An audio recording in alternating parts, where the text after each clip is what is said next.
미련한 자의 분노가 얼마나 폐해가 심각한가, 아주 큰 고통을 안겨주는지를 3절 말씀에서 얘기합니다. 그래서 3절 상반절은 중문입니다. 중문으로 표현하고 있고, 하반절은 비교법을 통해서 감당할 수 없는 미련한 자의 분노, 이것이 지닌 중압감을 강조하고 있습니다. 그래서 돌은 무겁고 모래도 가볍지 아니하거니와, 그래서 미련한 자의 분노는 이 둘보다 무거우니라. 강조점은 어디냐면 무겁다는 데 있습니다. 그래서 여기 문자적으로는 한 돌은 무겁고 그 모래도 무겁다, 이렇게 번역할 수 있는데, 의역하면 이런 얘기입니다. 돌 하나가 무거울 뿐 아니라 모래 한 조각도 무겁다. 사람이 힘들고 지쳐 있을 때요, 몸에 문제가 있다든가 이렇게 될 때는 돌 하나는 물론이고 평상시에는 느끼지 못했던, 전혀 무겁다고 여기지 않았던 모래 하나조차도 부담이 될 수 있다는 겁니다. 근데 이 무거운 짐을 질 때 느끼는 극심한 육체적 피로에 대해서 말하는 건데, 근데 하반절에서는 미련한 자의 분노는 이렇게 아주 극심한 육체적 피로보다도 더 견디기 어렵다는 거예요. 그러니까 미련한 자의 분노는 굉장히 안 좋은 거죠. 그래서 상반절이 원문으로 보면 중문으로 되어 있고요, 하반절은 좀 무겁고라는 이 가볍지 아니하거니와라는 이런 수를 통해서 이 돌, 모래, 이거는 주어고요, 그 뒤로 나오는 무겁다는 사실을 강조하고 있습니다. 그러니까 하반절은 미련한 자의 분노, 그러니까 주어에 해당하는 부분이 앞서 나오면서 강조하면서요, 가장 강조되는 것은 돌, 모래 이런 게 아니라 무거운 것, 미련한 자의 분노, 바로 이걸 강조하고 있는 겁니다. 그러니까 미련한 자의 분노가 이거보다 훨씬 강하다는 거예요. 그러니까 얼마나 강한지 이 본문에서는 무거우니라, 카베드란 말은 아주 어렵다는 거예요. 아주 완강하다. 그래서 아주 이와 동일한 어근을 갖고 있는 무겁다라는 의미가 상반절에서도 나왔는데, 3절에서 이 단어들은 비유적으로 그런 의미로 쓰이면서 감당하기 어렵다는 의미입니다. 그러니까 미루는 자의 분노를 감당하는 것은 커다란 바위를 지고 가는 것보다 더 어렵고 버거운 일이라는 사실을 생생하게 전달해 주고 있는 겁니다. 그러니까 분노하는 미련한 자를 피하라고 하는 권면인과 동시에 자기들 스스로 쉽게 분노하고 어리석게 분노를 바라지 않도록 경성케 하는 그런 권면으로 우리가 볼 수 있습니다. 그러니까 구원받은 사람들의 모습과 구원받지 못한 사람들의 모습을 많이 비교한다면 어떨까요? 물론 돌아가실 때는 차이가 납니다. 어떤 차이가 있냐면요, 박효진 장로 한번 아실 겁니다. 책도 뭐 써내고 교도관으로 일하시면서 뭐 우리가 여러분이 아는 뭐 지존파라는 사람들을 나중에 예수 믿게 하고 했던 그런 분인데, 그분이 자기가 그런 얘기를 해요. 자기가 사형수 29명을 이제 뭐 죽는, 우리가 말한 대로 마지막 운명이 갈려지는 사형 집행하는 자리에 있었고, 그 29명의 죄수인데 그 가운데 13사람과 16명이 갈라지는 것을 봤다는 겁니다. 무슨 얘기냐면요, 죽는 순간에 16명은 뭔가 너무나 두려움에 휩싸여 있는 모습이었고, 13사람은 아주 죄수였는데도 불구하고 예수 믿고 평온한 가운데 임종을 맞이하는, 뭐 똑같이 뭐 목에 밧줄을 맸는데도 뭐 문제가 없는 그런 얘기를 합니다. 이게 뭐냐면은 그걸 못 봤으면 그런 얘기는 안 했겠죠. 자기가 직접 그 자리에 있었고요, 그 죽음이라고 하는 그 장면을 직시하면서 그분은 그렇게 얘기합니다. 왜 예수를 믿어야 되는지 그걸 마지막 순간에 보면 알 수 있다는 겁니다. 뭔가 쫓기고 불길하게. 제가 전에 어떤 분 그 목사님이신데 아주 뭐 존경할 만한 분인데, 그분이 이제 돌아가시기 전에 좀 좋지 못한 일이 있었습니다. 뭐냐면 북한에 갔다 온 이후로 좀 달라졌어요. 뭐 아주 뭐 사상이라든가 모든 게 싹 달라졌는데, 그래가지고 그 존경하던 그 목사님 어느 분이 그러더라고요. 저분이 북한 갔다 오니 달라졌다고 그러면서 굉장히 안 좋게 얘기했고, 그분이 은퇴할 때는 북한에서 노동당에서 축전이 올 정도로 그렇게 바뀌었습니다. 그런데 그 뭐 돌아가셨거든요. 근데 돌아가시는데 뭐 가깝지 않으니까 뭐 임종을 볼 적은 없는데, 임종을 받던 사람들이 그런 얘기를 합니다. 두려워가지고 막 그냥 난리를 치다가 돌아가셨다고. 깜짝 놀랐어요. 그 소리를 들으면서. 무슨 얘기냐면요. 우리가 이제 하나님을 섬기면서 구원받은 하나님의 백성들은요, 마지막 순간에 보면 알 수 있어요. 그래서 그 가면은, 저는 뭐 장례식장 가면은 뭐 상주가 되든 누가 됐든 제일 먼저 물어보는 게 뭐냐면 어떻게 돌아가셨어요? 이렇게 물어봐요. 제가 뭐냐면 평온하게 그냥 돌아가셨어요. 이렇게 가지고 그러면 뭐 더 이상 말도 안 합니다. 왜냐하면 이미 천국 갔으니까. 그런데 두려움에 휩싸여서 가는 사람들은요, 얼굴서부터 몸이 아주 뭐랄까 흑빛 비슷하게 이렇게 바뀐다고 그럽니다. 그래서 그런 모습이 있다. 그럼 그때만 알 수 있을까요? 그렇지 않습니다. 뭐냐면 우리가 구원받은 자의 삶은요, 살아가면서 모든 생활 속에서 하나하나 드러나게 돼 있어요. 그런 모습 가운데 하나가 뭐냐면 바로 오늘 이 본문에 기록되어 있는 이런 모습입니다. 그래서 이 새 사람, 새 마음 주시고 그리스도 안에서 주님을 닮아가는 이 사람들은요, 살아가는 동안에도 이런 모든 것들 속에서 좀 이건 아니지 않나 하는 행동들이 절제되든가 그런 것들이 제한되고, 그런 모습과는 좀 상반된 모습으로 더 온화한 모습으로 살아가고 있다. 그러다가 주님 만나는 거죠. 살 때는 자기 멋대로 막 살다가 어느 날 천국 가고 이런 건 없습니다. 이 땅에서 우리가 주님 만나고 이미 영생을 얻은 자로 살다가 주님 앞에 서는 거예요. 그러니까 그 삶에 뭐가 있습니까?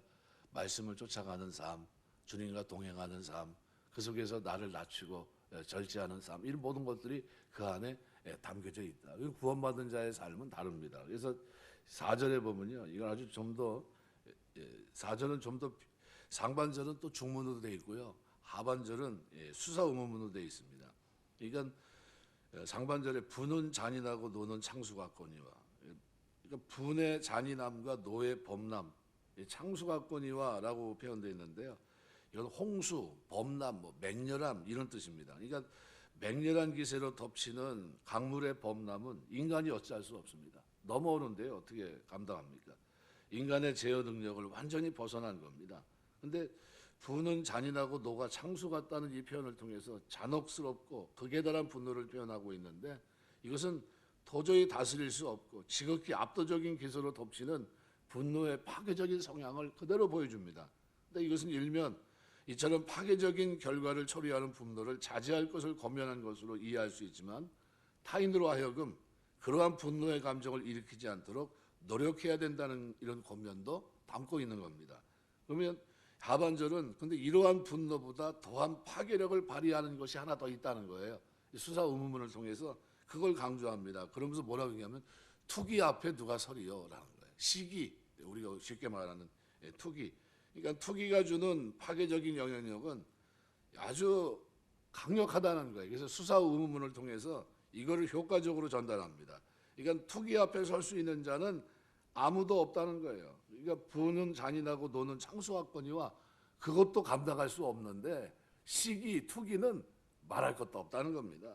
그러니까 분과도 여러 가지 감정을 언급한 이후에 하반절에서는 그러한 것들보다도 투기가 더 견디기 어렵다는 사실을 말하면서 아무것도 그거와 비교될 수 없다는 것을 강조하고 있어요. 그러니까 무슨 얘기냐면요, 예수 믿는 사람들이 시기하고 질투하고 사는 거, 투기하며 사는 게 올바른 삶이 아니라는 겁니다. 진짜 구원받은 자의 삶입니까? 구원받았다고 하면 그런 삶을 살지 않겠죠. 막 그냥 그렇게 자기 멋대로 살다가 마지막에 천국 가는 길이 있을까요? 그런 거는 불가능하다고 보는 겁니다. 왜요? 왜냐하면 구원받은 자의 삶에 이런 모습들은 어떻게 해요? 스스로 하나님을 기도하면서 또 절제하면서 살아가기 때문입니다. 이 키느라라고 하는 투기는요, 뭐 열심, 질투, 시기 등으로 번역되는 단어인데, 성경에서 불완전한 시기가 아니라 그릇된 것에 대한 불관용의 감정 또는 무관심과 반대되는 사랑의 감정을 나타내는 표현으로도 쓰기도 합니다. 이게 뭐 나쁜 쪽으로만 쓰이는 건 아니라는 거죠. 그런데도 불구하고 본문에서는 부정적으로 쓰였습니다. 그러니까 상반절에 분, 노가 부정적 의미로 사용되는 똑같이 하반절에서도 이 투기는 부정적 의미로 쓰였습니다. 뜨거운 질투의 감정입니다. 그러니까 이러한 질투의 감정이 사람이 감당하기 어려운 분노보다도 더 파괴적인 결과를 가져온다는 거예요. 이러한 경고가 성경에 많이 기록이 되어 있는데 잠언 6장 34절에 보면 부부 사이에 일어날 수 있는 투기의 심각성을 말하고 있고요. 또 14장 30절에서는 투기가 뼈로 어떻게 썩게 한다 그랬어요. 결국 인간 사회에 시기가 범람한다는 사실과 더불어 시기는 쉽사리 누그러뜨릴 수 없는 어려운 거다라는 것을 강조한 겁니다. 노아 창수각거니와 그죠? 이르고와 비교할 수 없을 정도로 시기는 어때요? 그거보다 더 엄청난 그 파괴력을 가지고 어떻게 넘실댄다는 겁니다. 시기가. 세상을 뒤덮고 있는 게 뭡니까? 바로 시기라는 게 투기. 이게 그렇게 만든다는 거예요. 아가서 8장 6절에서도 바로 그런 부분을 헛된 그런 부분을 쭉 설명하고 있고요. 여기 투기는 음부같이 잔혹하며 불같이 일어난다 이렇게 얘기합니다. 그러니까 그만큼 안 좋은 겁니다. 거세게 흐르는 물처럼 사람의 화, 분노도 격렬하지만 질투와 투기는 그거와 비교가 안 된다. 더 강력하다는 겁니다. 막기 어렵다는 거예요. 그런데 질투와 투기가 분노보다 무서운 것은 분노는 상황이 바뀌면 풀리기도 하지만 이 질투는 그 대상이 존재하는 한 영원히 계속되는 속성이 있습니다. 그래서 서양 속담에 뭐라고 얘기하냐면 질투에는 휴일도 없다 그랬어요. 질투하기 시작하면요 그 존재가 없어지기 전까지 끝까지입니다. 그래서 성경에서 아가서 8장 6절 투기는 음부같이 잔혹하며 불같이 일어난다. 그래서 질투와 시기가 이처럼 강렬함으로 사단은 공동체를 분열시키기 위한 수단으로 이러한 감정을 사용하곤 합니다. 어떤 신실한 선교사가 선교 현장을 노리며 진짜 많은 공을 세우고 있었는데 근데 이 위협을 느낀 사단은 현지 주민들을 통해서 어떻게 핍박을 해보고 날씨, 전염병 등 온갖 고통을 통해 선교 사역을 방해하기 시작합니다. 그런데 이 선교사는 믿음이 얼마나 결심이 대단했든지 그 많은 숱한 어려움이 있어도 꼼짝 안 합니다. 어떤 방법으로 써도 이 사람은 선교 현장에서 최선을 다하고 있었습니다. 그런데 어느 날 복음을 전하기 위해 뜨거운 사막길을 목마름 속에 걷던 선교사가 모래 속에서 발견한 교회 신문 한 기사를 읽고는 화를 내고 그냥 바로 선교지로 떠나버립니다. 무슨 얘기냐면요. 그 신문에 뭐가 써있냐면 본국에 있던 자기 동료가 선교부의 고위직에 오르게 되었다는 내용이 적혀 있었습니다. 내가 그 사람보다 더 나은데 더 열심히 했는데 왜 나는 여기 있고 그 사람은 거기가 있나 싶은 거예요. 그래서 어떻게 해요? 그 열심히 했던 선교 일을 그냥 다 떨쳐버리고 어떻게 본국으로 돌아가 버립니다. 뭐 때문에 돌아간 겁니까? 질투 때문에 간 거예요. 질투요. 질투는요 사람을 망가뜨리는 겁니다. 순식간에. 그러니까 그만큼 중요합니다. 이 성경에 대표적인 질투 사건이 하나 기록이 되어 있습니다. 바로 사울 왕과 다윗과의 관계예요. 그래서 엄청난 사무엘상 18장에 거의 한 생애를 소모합니다. 왕이 된 후 골리앗을 무너뜨린 이후 그 이후서부터 갖게 된 감정이 어떻게 자기 죽을 때까지 그 감정 속에 살아갑니다. 그래서 점점 안 좋아져요. 나중에 악신이 들고 그죠? 나중에는 어떻게 됩니까? 다 죽잖아요. 그것 때문에 자기도 죽고 자녀들도 죽고 또 하나님 앞에 버림받고 아주 철저하게 망가집니다. 그러니까 다윗이 골리앗을 물리친 사건으로 인해서 백성들로부터 사울은 천천히와 다윗은 만만이라 하는 이 말이 귀에 거슬렸고 거기에 대한 시기심이 그죠? 결국은 그렇게 됩니다. 백성들이 나를 어떻게 생각할까? 그런 생각은요 나중에는 어떻게 해요? 재물을 가지고서도 백성들 하나님의 뜻보다도 어떻게 백성들은 어떻게 생각할까? 거기에 관심을 갖습니다. 그래서 결국 나라 공신인 다윗을 죽이기 위해 쫓아다니다가 나라를 황폐하게 만들었을 뿐만 아니라 아들들과 전쟁터에서 무참하게 죽게 되는 비참한 결과를 맞이하고 맙니다. 시기와 질투야말로 이웃은 물론이고 자신을 태우고 사는 무서운 불길과 같습니다. 바다에 우리 살아가는 동안에 노아 창수 오늘 본문에 기록한 부는 잔인하고 노는 창수 같군요. 막을 수 없다는 거예요. 그냥 넘실넘실 되는데 그거와 비교할 수 없는 게 있다는 겁니다. 그게 뭐예요? 투기라는 거예요. 시기. 우리가 예수 믿고 하나님 자녀로 사는 동안에 뭘 조심해야 됩니까? 그러면 바로 이런 거 놓고 기도를 하셔야 돼요. 하나님 내가 시기하는 사람 되지 않게 하옵소서. 우리 속담에 늘 그러잖아요. 사촌이 뭐를 살면 배가 아프다고요? 잘 됐는데 왜 배가 왜 아파야 되죠? 시기하니까 그래요. 시기하니까. 근데 어떻게 해야 됩니까? 예수 믿는 사람들은 축하해줘야죠. 축하해줘야죠. 아이고 우리 사촌이 열심히 노력하더니 드디어 밭을 샀구나, 집을 샀구나 그러면서 축하해 줘야 되는데 뭐 차를 하나 좋은 걸 가지고 있어도 시기합니다. 저걸 타고 다니고 뭐 그러면서 뭐 안 좋게 얘기를 합니다. 뭐 때문에 그래요?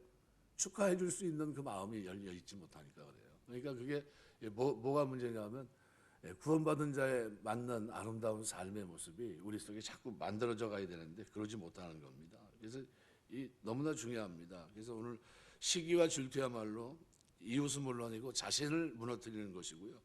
이거는 자신의 인생을 사르는 불과 같은 무서운 불길 이렇게 표현할 수도 있습니다. 그러니까 이와 같은 사실을 통해서 시기 질투에 빠질 때 사단의 함정, 흉기에 빠지게 됐다는 사실을 기억하고 이러한 감정의 제물이 되지 않도록 경계하셔야 됩니다. 하나님, 나는 살아가는 동안 이 시기, 질투하지 않는 인생을 살아갈 수 있도록 그래서 평안하기를 빌 뿐만 아니라 가는 곳마다 어떻게 해요? 복을 빌어줄 수 있는 그런 삶이 될 수 있도록 붙들어 달라고 기도하시고요. 이 마음의 감정이 그렇게 휩싸이게 되면 어떻게 돼요? 내가 하는 일상이 눈에 안 들어옵니다. 그리고 어떻게 해요? 어떻게 하면 저 사람을 무너뜨릴까 이렇게 생각해요. 그건 올바르지 못하죠. 그러니까 시기하고 질투하는 편협한 모습 대신에 남을 나보다 낫게 여기는 겸손함으로 넉넉한 마음을 품고 우리가 살아가야 됩니다. 갈라디아서 5장 26절 헛된 영광을 구하여 서로 격동하고 서로 투기하지 말지니라. 서로 투기하지, 서로 시기하지 말라는 거예요. 저 사람이 저렇게 됐지. 그러니까 교회에서 누가 뭐 장로님이 되고 또 안수 집사님이 되고 그러면 저 사람 자격도 없는 사람이 뭐 이렇게 얘기하면 안 돼요.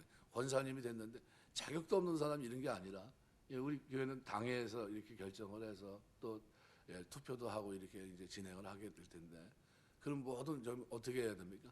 축하해 줘야 돼요. 축복해 주고 하나님 기도한 대로 이렇게 살아온 삶에 드디어 이제 더 지금까지 섬긴 것도 하나님 은혜인데 더 잘 섬길 수 있는 기회를 주셨구나. 참 감사합니다. 앞으로도 섬길 모습을 보면서 제가 기뻐합니다. 이렇게 축하해 줘야 돼요. 근데 그러지 못하고 자격도 없는 사람이 말이야 저 자리에 쓰면 되겠어. 이런 식으로 하는 건 뭡니까? 그거는 그 말을 자기속에서만 해도 불안한 겁니다. 그런 말 하면 안 되고 오히려 어떻게 해요? 하나님께 영광을 돌리고 기뻐할 수 있어야 됩니다. 그래서 이 시기라고 하는 건요. 나를 살아가는 동안 계속해서 나를 어떻게 해요? 높은 자리에 자꾸 놓으려고 합니다. 그러지 말고 나를 낮은 자리, 어떤 자리입니까? 은혜의 자리에 자꾸 나를 끌어내려서요. 거기에서부터 뭘 생각해? 겸손한 모습으로 생각하고 행동하는 것이 그리스도인입니다. 요한일서 3장 12절 보면 가인같이 하지 말라. 저는 악한 자에게 속하여 그 아우를 죽였으니 어떤 연고로 죽였느냐? 자기 행위는 악하고 그 아우의 행위는 의로움이라. 뭐 때문에요? 투기했기 때문에 그렇게 됐다는 거예요. 시기에서. 누구한테? 하나님 섬기는데도 자기 동생은 어떻게 해요? 아벨은 제사를 받고 자기 제사는 안 받는 거에 대한 시기, 투기 그것 때문에. 그러면 우리가 하나님 앞에 섬기면서 어떻게 해요? 다 잘 돼야 되겠죠. 그죠? 그래서 우리가 오늘 기도하실 때 진짜 오늘 4절에 부는 잔인하고 노는 창수하거냐. 못 막아요. 넘실거립니다. 이것이. 그런데 그거보다 더 엄청난 게 있어요. 뭡니까? 투기라는 거예요. 수사의문을 통해서. 그걸 누가 감당하냐. 그 앞에 누가 설 수 있느냐 하는 거예요. 그럼 우리는 최소한 두 가지를 생각해야 됩니다. 나는 투기하는 사람이 되지 말아야 되고. 그죠? 혹시 투기할 일이 있어도 나는 나 스스로를 통제하며 절제하며 살겠다라는 거죠. 근데 이것이 우리 힘으로 됩니까? 잘 안 돼요. 환경을 겪으면 그러면 그때 어떻게 해야 됩니까? 기도하셔야 되겠죠. 하나님 나에게 이런 마음이 일어나지 않도록 혹시 일어나도 그것을 자제하고 절제하고 그리스도의 사랑을 나누며 은혜 속에 겸손하게 행할 수 있는 하나님의 사람이 되게 해달라고 기도하시면서 그러한 길을 걸을 수 있는 은혜가 저와 여러분의 믿음 생활 속에 늘 있게 되시길 주의 이름으로 축원합니다. 기도하겠습니다.